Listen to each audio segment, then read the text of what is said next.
বলতে না বলতে আরেকটা দুর্ঘটনা।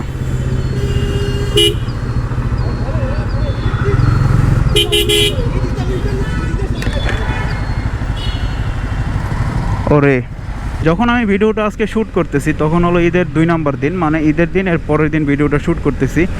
আজকে একটা দুঃখের জিনিস আপনাদেরকে বলবো, সেটা হলো আমার রিসেন্ট টাইমে আমার ট্যুর পার্টনার আমার সাথে কুয়াকাটা ট্যুরে গিয়েছিল। ইভেন এর আগে আমরা একটা শ্রীমঙ্গলের ট্যুর করেছিলাম, সেই ট্যুরের ভিডিও আমার চ্যানেলে পাবেন। ওই ট্যুর পার্টনারের ভিতরে এক বড় ভাই কালকে রাতে আর কি উনি সড়ক দুর্ঘটনায় ইন্তেকাল করছে। সো দোয়া করি আমরা সকলে যাতে ওনার আল্লাহ জান্নাত নসিব করে, বা ওই পরপারে যেই জিনিসটা সবচেয়ে বেশি আর কি আপনার মানুষ চায় যাতে ভালো শান্তিতে থাকতে পারে, যাতে ওই রকম একটা পজিশনে আল্লাহ তাকে রাখে, এটাই আমরা সবচেয়ে বেশি প্রার্থনা করি। এখন ওনার সাথে যেটা হয়েছে ওইটা আমি আপনাদের এক্সপ্লেন করব, যাতে আপনারা একটু সচেতন হতে পারেন। উনি কিছুদিন হলো আপনার দেশে গেছে, 3 থেকে 4 দিন উনি ঢাকার বাইরে গেছে ঈদ করার জন্য, মানে বাড়িতে গেছে। এই জন্য আর কি আমার ঈদের ঘোরাফেরা বলেন, ওই একটা ঈদের ভিডিও ছাড়ছি, ওইটাই লাস্ট শ্যুট করা। তারপর আমি বাসায় যে এই ঘটনাটা আর কি ওনার ছোটো ভাই দেখলাম ফেসবুকে স্টোরি দিল, মানে পোস্ট দিল আর কি, যে এরকম এরকম ঘটনা। পরে আমি ফোন দিয়ে আর কি জানতে পারলাম। জানার পর এখন কি বলবো, একটা সহ পার্টি বা সহ যোদ্ধা যদি মানে দুনিয়া থেকে চলে যায়, এটা যাদের আর কি গেছে তারাই ভালো বুঝতে পারবেন। তিনি হয়তো আমার এত ক্লোজ না, তারপর ওনার সাথে আমি 2-3টা ট্যুর করছি, একসাথে বসে 2-3 বার খেয়েছি বা একসাথে চলেছি 1-2 দিন। এই কারণে ওনার জন্য বেশি আর কি কষ্ট লাগতেছে। তারপরও ওনার যে সমস্যাটা হয়েছে, উনি রংপুরে গেছিলো, ওনার বাড়ি অবশ্য রংপুরে যাওয়ার পর ওনার যে এলাকায় আপনার যে 3 চাক্র যানবাহন বা আপনার ওই যে টেসলা বা অটোগুলোতে প্রচুর পরিমাণে চলাচল করে। আমাদের ঢাকা শহরেই তো যে পরিমাণে উৎপাত করে, ঢাকার বাইরে কীরকম উৎপাত করে একবার চিন্তা করেন। তো উনি যখন মহাসড়কে চালাচ্ছিল, রংপুর মহাসড়কে উনি বাসায় গিয়েছিল, তারপর ওনার বোনের বাসায় বা কার বাসায় জানি যেতে নিচ্ছিল, ওনার ভাই যতটুকু আর কি বললো। যাওয়ার সময় ওই টেসলা গরুর সাথে ওনার মহাসড়কের ভিতর সংঘর্ষ হয়। সংঘর্ষের পর উনি অনেক দূরে ছিটকে পড়ে যায়, কিন্তু ওনার একটা ফল ছিল, উনি হেলমেট পরে নাই। ওনার মহাসড়ক দিয়ে যাবে, উনি চিন্তা করতে 5 কিলোমিটার, ওনার বাসা থেকে ওনার বোনের বাসার দূরত্ব 5 কিলোমিটার মহাসড়ক দিয়ে যেতে হয়, 2-3 কিলোমিটার মহাসড়কের ভিতরে চালাতে হয় ঢাকা রংপুর হাইওয়েতে, তারপর ওনার বোনের বাসায় পৌঁছে যায়। আমি রংপুরের দিকে অবশ্য যাই নাই এখনও, এই কারণে ওই রাস্তা সম্পর্কে আমার ধারণা নেই। আমি শোনা কথা আপনাদেরকে যা বলতেছি, বা আমি ওই অবস্থাতে ওই জায়গায় ছিলাম না, এই কারণে আপনাদের অ্যাকচুয়াল ঘটনাটা বলতে পারতেছি না। এই জায়গায় অ্যাক্সিডেন্ট হয়েছে, মাইরা দিছে একটা গাড়ি পিছনে। এখন ঈদের সময় এইসব ঘটনা অনেক কমন সিমটম ঢাকা শহর। সো আজকে কিন্তু মোটামুটি ঢাকা শহর ভালো গাড়ির একটা চাপ আছে, ঈদের 2য় দিন, মানে ঈদের দিন ঈদের পরের দিন। এই কারণে বলা চলে যে এরকম ঘটনা অনেক আপনার অহরহ দেখা যাচ্ছে আর কি। এখন আসেন, আমরা যে সহযোদ্ধাকে হারালাম, বা আমি যে সহযোদ্ধাকে হারালাম, ওনার ফল্ট এখানে কত রোগে ছিল? ওনার ফল্ট ছিল উনি হেলমেট পরে নাই। আমি সর্বোপরি আমার ভিউয়ার যারা আছেন সকলকে বলি, ভাই দেখেন, একটা হেলমেট অ্যাটলিস্ট আপনি পরেন, কারণ হেলমেট পরলে হয়তো আপনি অ্যাক্সিডেন্ট করলে মারা যাবেন না, আপনার যদি আহত হন আপনি বেঁচে থাকবেন, আপনার বাবা মা, আপনার হাজব্যান্ড বা আপনার ফ্যামিলি মেম্বার, আপনার ওয়াইফ, আপনার বাচ্চারা আপনার মুখটা দেখতে পারবে। কিন্তু আপনি যদি হেলমেট না পরেন, আপনি যদি একটা বড় ধরনের দুর্ঘটনার ভিতর পড়ে যান, তাহলে কিন্তু সেটা থেকে রিকভারি করা আমাদের দেশের সম্ভব না। কারণ হেলমেট না পরে আপনি যদি বাইক অ্যাক্সিডেন্ট করেন, তাহলে যেই পরিমাণ ক্ষতির সম্মুখীন হবেন সেটা আসলে অকল্পনীয়। কারণ দেখা যাচ্ছে আপনার মাথাতে কোনো আঘাত পড়লে, আর আমাদের দেশে মানে হেড নিয়ে ওরকম কোনো বিশেষায়িত হসপিটাল নেই যে মাথায় যদি আঘাত পায় কেউ ওইটা চিকিৎসার জন্য কোনো বিশেষায়িত হসপিটাল, ওইটা আমাদের দেশে নাই। এটা স্বাভাবিক, যেটা নাই ওইটা আমি আপনার সকলেই নাই বলবো, কোনো দিন আসবে না বা কোনো দিন নতুন করে হবেও না। এখন আমাদের দেশের বিশেষায়িত কিছু হসপিটাল প্রয়োজন, যেমন আপনার মানুষের নিউরোসার্জনের যে বিষয়গুলো আছে ব্রেনের, সেই নিউরোসার্জনের বিষয়গুলো অনেক দরকার আর কি আমাদের দেশে। ওনার কিন্তু রংপুর মেডিকেলে নিয়ে যাওয়ার পর ওনাকে রক্তক্ষরণ হচ্ছিল, ওনার মাথায় আঘাত লাগার কারণে পিছন থেকে রক্তক্ষরণ হচ্ছিল। তারপর আর মানে বাঁচানো যায় নাই, রক্ত ডোনার ব্যবস্থা করতে করতে একটা সময় উনি দুনিয়ার মায়া ত্যাগ করে, তারপর এই পরপারে চলে যায়। এখন যারাই আর কি ঢাকা শহর বা বাংলাদেশে চলাচল করেন ভাই, সকলে একটাবার মাথায় রাখবেন যে আপনি সারা বাংলাদেশের রাস্তায় যারাই চলাচল করে সবাই দেখা যাচ্ছে পাগল আর ছাগল। কারণ বাংলাদেশে কোনো ড্রাইভারই অ্যাকচুয়াল নিয়ম নীতি মেনে বাইক চালায় না, গাড়ি চালায় না, অথবা বাস চালায় না। আর যে টেসলাগুলোর কথা বলবেন বা তিন চক্র যানবাহনগুলোর কথা বলবেন, এগুলো তো কোনো নিয়মই মানে না, যেদিক দিয়ে পারে ওদিক দিয়ে বইরা দেয়। আর এদেরকে কি বলবেন, কিছু বলারও নাই। কারণ এরা যে পরিমাণ একটা আপনার গ্রুপিং করে রেখেছে পুরো বাংলাদেশের ভিতরে, এটা আসলে পুরো অসম্ভবের বিষয়। আমাদের সেনাবাহিনীরা আমাদের সম্মান, কারণ তারা ঈদের দিন, ঈদের পরের দিন অনেক কষ্ট করতেছে মানুষকে সামান্য একটু শান্তিতে রাখার জন্য, একটু সামান্য শান্তিতে দেশটাকে ঠান্ডা রাখার জন্য। না হলে আমরা জাতি হিসেবে যত উন্নত, এই উন্নত জাতি যে কি করতে পারে সেটা তো আপনারা 5 আগস্টের পরেই দেখছেন। যদি সেনাবাহিনী একটা প্রশাসন জীবিত না থাকতো তাহলে আমাদের দেশ সিরিয়া কঙ্গোর মতো হয়ে যেত এতদিনে। এটা আসলে কল্পনা করা যায়। তো এখন যারা আমাদের বাংলাদেশে বসবাস করেন, বাংলাদেশের প্রেক্ষিতে অবশ্যই একটা ভালো মানের সার্টিফাইড হেলমেট পরার চেষ্টা করবেন। আমি আমার ঈদের যে ভিডিওটা ছাড়ছিলাম সেই ভিডিওটা তো আপনাদের বলছি যে একটা ভালো মানের সার্টিফাইড হেলমেট আপনারা পরিধান করবেন। এখন ভালো মানের সার্টিফাইড হেলমেট আপনারা কী করে, কোথা থেকে ক্রয় করবেন?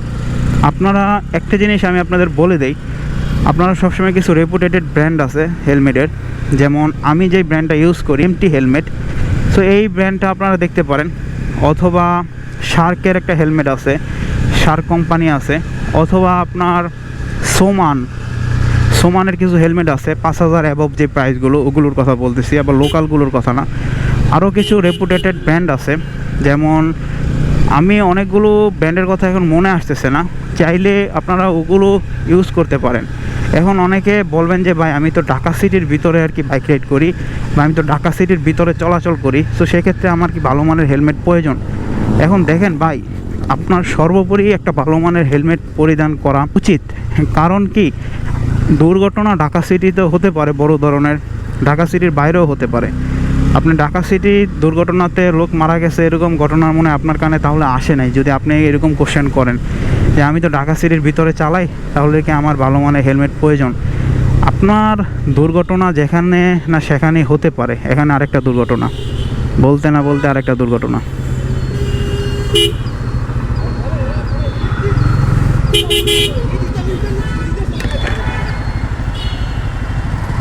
ওরে মোটরসাইকেল মেরে দিছে, 4B রাইডার। হ্যাঁ 4B রাইডার, অনেক দামি গাড়ি মেরে দিছে। 3 জন ছিল গাড়িতে, 3 জন।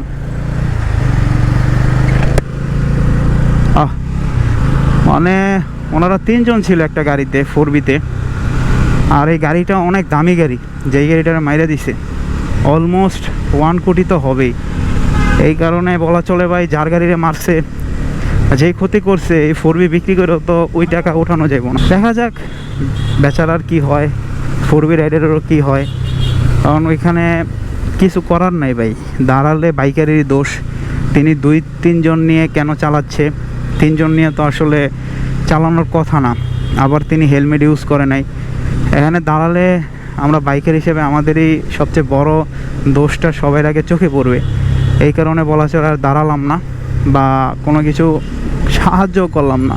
কারণ এইসব বাইকারদের সাহায্য করা উচিত না যারা এরকম কাজ করে। এখন অ্যাক্সিডেন্ট আজকে ঢাকা শহর আসার সময় 2টা দেখছি, আর ক্যামেরা অন করার আগে আরও একটা দেখছি 300 ফিটে। সো অ্যাক্সিডেন্ট ঢাকা শহর ঈদের ভিতরে প্রচুর পরিমাণে হয়, এটা একদম স্বাভাবিক কম্পালসারি বিষয়, এটা হবে। এটা মানে ইউনিভার্সাল ট্রুথে পরিণত হয়েছে বা চিরন্তন সত্যের মতো হয়ে গেছে যে আপনি ঢাকা শহর থাকবেন আর ঈদের সময় একটু বের হবেন আরামের জন্য, কিন্তু সেই আরামটা আপনার হারাম হয়ে যাবে না কোনো খারাপ বাইকারের জন্য, কোনো খারাপ রাইডারের জন্য। এখন গাড়িটা যিনি চালাচ্ছিল উনিও ইয়াং, ওনার রাইডিং স্টাইল বা ওনার এক্সপিরিয়েন্স সম্পর্কে আমার কিন্তু ধারণা নাই। ইভেন বাইক যিনি চালাচ্ছিল উনিও ইয়াং। সো দুইটাই ইয়াং পাবলিক। এখন কে কার ভুলের কারণে, কে কার ভুলের খেসারত কে দিচ্ছে, এখন কে বলে বা কে জানে, এটা তো ওই জায়গায় কিছু বলার নাই।